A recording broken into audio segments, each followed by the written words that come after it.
तमाम दर्शकों का आज के हमारे कार्यक्रम में बहुत बहुत स्वागत और अभिनंदन। आप सबको राधे राधे। आज हम जो बात करने वाले हैं कि गृह प्रवेश अगर आप लोग कर रहे हैं तो कुछ गलतियां जो अमूमन देखी जाती हैं, हो सकता है आप भी उसके पक्ष में खड़े हों, लेकिन ऐसी गलतियां आप बिल्कुल ना करें। मैं यहाँ पर आपकी कुछ 5 ऐसी बातों को यहाँ पर दर्शाने वाला हूँ कि जो गलतियां अक्सर आज के समय में लोग करते दिखाई दे रहे हैं।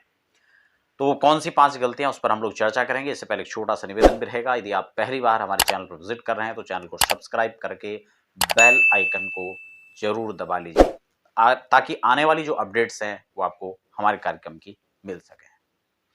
अब हम बात कर लेते हैं कि वो 5 कौन-सी बातें हैं जिसको लेकर के हम आज चर्चा करने वाले हैं।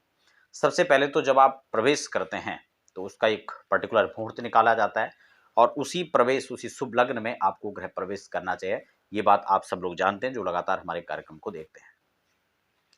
गृह प्रवेश के लिए अलग-अलग समय में पूजा का एक अलग समय होता है, हवन का अलग समय होता है, पूर्णाहुति तो इसमें होती नहीं है, लेकिन महाहुति का एक अलग समय होता है। और इसके साथ ही जो वास्तु पूजा है या फिर प्रवेश है, ये अलग-अलग सुनिश्चित समय में इनका एक कार्यक्रम निश्चित होता है।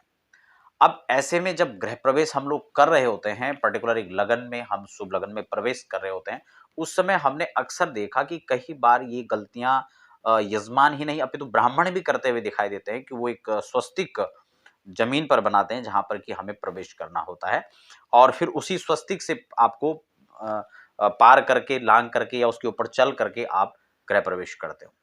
तो ये बिल्कुल भी अशुभ है, अशोभनीय है। आप हर प्रकार से उसका जायज़ा लगा सकते हैं। शास्त्र विधि तो खैर इसमें अलग ही रख दीजिए आप। आप एक लौकिक और सामान्य दृष्टि से भी देखें तो गणपति का सूचक जिसको माना जाता है, शुभ और लाभ का जिसको एक चिन्ह माना जाता है, उस चिन्ह पर हम पैर रख कर के आगे बढ़ रही हैं, कहाँ तक उचित है? आप खुद इस पर विचार करके सोच सकते हैं।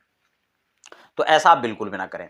हाँ, वहाँ पर दीपक जलाने की परंपरा या स्वस्तिक आप बनाना ही चाहते हैं, तो आप एक किनारे पे बना दीजिए, घर के दूसरे कोने पर बना दीजिए और सर्वथा जो उचित है, वो तो ये है कि आप उस स्वस्तिक को फूलों से वहाँ पर बनाएँ, दोनों कोनों पर। अगर आप बनाते हैं तो और ऐसी जगह में बनाएँ कि आप किनारे पर बनाएँ, वहाँ पैर आदि ना पड़ें, इस तरह से बनाएँ। उसके ऊपर आप गमले रख सकते हैं, क्योंकि गमलों पर आप चढ़ कर के नहीं जाएँगे। और जो स्वस्तिक बनाने का विधान है वो आपकी उस वहाँ पर नहीं है। कई लोग वहाँ पर चिट लगा लेते हैं, कुछ स्टिकर लगा लेते हैं, तो वो भी कायदे से देखा जाए तो बहुत उचित नहीं है। कई बार हमने देखा दीपावलियों में वो लक्ष्मी का चिन्ह है या पग चिन्ह तो लगा सकते हैं, चलेगा एक पल के लिए। लेकिन हाँ, उनके मूल स्वरूप को वहाँ पर लगाना मेरे हिसाब से बिल्कुल भी उचित नहीं है। आप स्वस्तिक बनाएँ तो कहाँ पर आपको बनाना चाहिए? आप बिल्कुल जो श्रृंगार का पूजन होता है, जो द्वार का पूजन होता है, उस द्वार के बिल्कुल मध्य भाग में आप स्वस्तिक बनाएँ। वहाँ पर रिद्धि सिद्धि और लक्ष्य लाभ आदि का पूजन वहाँ पर करना चाहिए आपको शुभ लाभ का। दूसरी बात, द्वार के दोनों ओर आपको जो है स्वस्तिक आदि या फिर कई जगह हमने देखा कि लोग हाथ के चिन्हों को लगाते हैं रोली से या हल्दी से, तो वो आप द्वार के दोनों ओर करें, ना कि जो है आप जमीन में स्वस्तिक बनाएं। पहली बहुत बड़ी गलती है जो लोग अगर इसको करते हैं या करते आ रहे हैं या जिन लोगों ने देखा है तो वो उसको बिल्कुल भी फॉलो ना करें।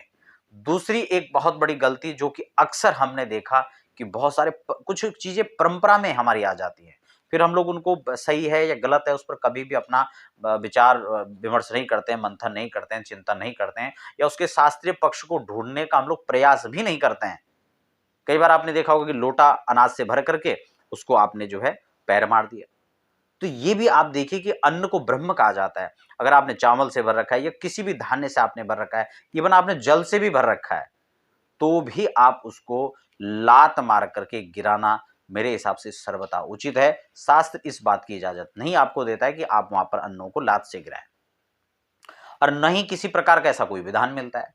हो सकता है लोक परंपरा में कभी किसी प्रकार का इस प्रकार की कोई चीजें हुई हों और फिर लोग उसको आगे अनुकरणीय करने लगे। तो इन चीजों को हमें हमेशा से ध्यान में रखना चाहिए कि हम क्या क्या चीजें कर रहे हैं। तो ये दूसरी बहुत बड़ी गलती है, आप ऐसा कदापि ना करें। अगर आप ऐसा विचार कर रहे थे, आपने देखा, तो आप इसको इग्नोर कर दीजिए, ठीक है ना। आप इसे ना करें, आप खुद फॉलो ना करें, क्योंकि अन्न ब्रह्म है और ब्रह्म को ठोकर मार करके आप उस घर में प्रवेश कर रहे हैं। तो आप खुद विचार कीजिए, मुझे इसमें कहने की आवश्यकता नहीं है, ठीक है।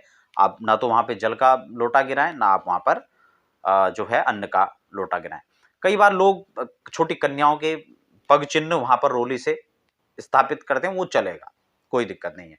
तो ये आप काम कर सकते हैं, या कन्याओं के हाथ से वही हल्दी का या रोली का आप जो छापा है वो वहां पे लगा सकते हैं। दूसरी तीसरा हमने यहाँ पर देखा कि कई बार जब लोग गृह प्रवेश करते हैं तो वास्तु पूजा तो उसका प्रमुख अंग है ही, और वास्तु पूजा होगी तो आप ये मान के चलें कि अन्य देवताओं का स्थापन ऑलरेडी वहां पर पहले किया ही जाएगा। तो कुल मिलाकर संक्षिप्त में अगर कहूं तो देव पूजा तो होगी, चाहे वो गणेश अंबिका का पूजन करके ही और लोहे के तसले में हवन करके ही, चाहे वो गृह प्रवेश कर रहा हूं। आपको इस बात को मैं बता दूं कि लोहे के तसले में तो हवन वैसे भी वर्जित है, क्योंकि लोहा हवन के लिए है ही नहीं। वो बात अलग है कि परंपरा में, प्रचलन में ब्राह्मण लोग भी कहते हैं मंदिर से ले आओ लोहे का हवन कुंड, नहीं मिल रहा है तो उसी में कर लेते हैं। और खासकर अब मैं कहूंगा तो उस पर भी लोगों को बुरा लगेगा, शांति कुंज ने ऐसी परंपरा लोगों को सिखा दी कि आप लोहे के कुंडों में ही हवन कर रहे हैं। लोहे के कुंड में हवन सर्वथा अनुचित है, अशास्त्रीय है, इसलिए लोहे के कुंड में वैसे भी हवन नहीं होता है, ठीक है, सामान्य हवन भी नहीं होता है। तो मुझे लगता है गृह प्रवेश का हवन तो शायद उसमें करना ही नहीं चाहिए। उसके लिए क्या करना चाहिए? स्थंडिल कुंड बनाना चाहिए, उसके लिए मैं अलग से चर्चा करूंगा। नहीं होगा तो आप तांबे का कुंड है, पीतल का है, नहीं है तो आप परात में कीजिए, एक थाली में कीजिए कांसे की।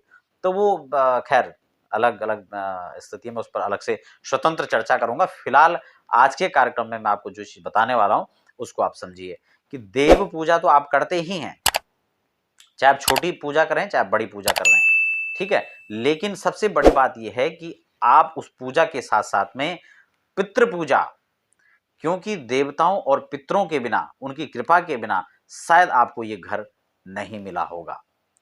आपकी इष्ट कृपा, आपके देवताओं की कृपा, आपके माता पिता की कृपा और आपके पितरों और पूर्वजों की कृपा आप पर विशेष रूप से थी, इसलिए आपको शायद ये सौभाग्य मिलने जा रहा है या मिला है।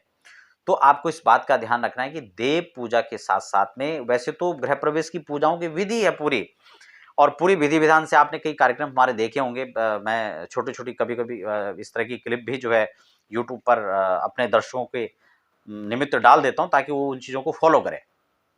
और जिन लोगों के घर में शास्त्रीय परंपरा से ये सारे कार्यक्रम हुए उन्होंने तो देखा ही है। और अगर आप भी कहीं भी अगर आप भारतवर्ष में रहते हैं, आप इस प्रकार के कार्यक्रम वैदिक रूप से वैदिक ब्राह्मणों से करवाना चाहते हैं तो उसकी व्यवस्था है। खासकर दिल्ली एनसीआर में तो हमारी टीम लगभग अवेलेबल हो जाती है। तो आप जो है गृह प्रवेश जब कर रहे हो तो सारी जो चीजें हैं उनको आप करने के साथ साथ में इस बात को बिल्कुल भी ना भूलें कि आप जो नांदी श्राद्ध आदि कर्म हैं, क्योंकि 2-3 दिन का जो भी ऐसा यज्ञ होता है विशेषकर उसमें तो होता ही है, लेकिन गृह प्रवेश का एक छोटा अनुष्ठान अगर इस रूप में भी आप करवाते हैं तो आपको ये नांदी श्राद्ध यानी पितरों के लिए आपको उनके पूजन सामग्री, उनका स्वधा का स्वाहा जो विधि है स्वाहा स्वधा की, वो जो है देवताओं को और पितरों को अर्पित करनी चाहिए ताकि संपूर्ण विधि को आप अपना सकें और आप गृह प्रवेश कर सकें।